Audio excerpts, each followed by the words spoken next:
Welcome to Rubima சமையல். இன்றைக்கி நம்ம 1 kg சிக்கன் பிரியாணி சீரக சம்பா அரிசியில் செய்ய போகிறோம். வாங்க எப்படி செய்கிறதுட்டு பார்க்கலாம். இந்த பிரியாணி நம்ம திண்டுக்கல் ஸ்டைலில் செய்ய போகிறோம். இப்போது இந்த பிரியாணி செய்கிறதுக்கு தேவையான பொருட்கள்லாம் நாங்கள் ஏற்கனவே எடுத்து வச்சுருக்கிறோம். வாங்க என்னென்ன எடுத்து வச்சுருக்குன்ட்டு ஒன்று ஒன்றா பார்த்துடலாம்.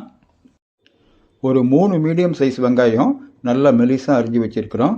ஒரு கைப்பிடி நிறைய புதினா, ஒரு அரை கை கொத்தமல்லி, ஒரு 5 பச்சை மிளகாய், ஒரு லெமன், 3 மீடியம் சைஸ் தக்காளி நல்லா மெலிசாக வெட்டி வச்சுருக்கிறோம்.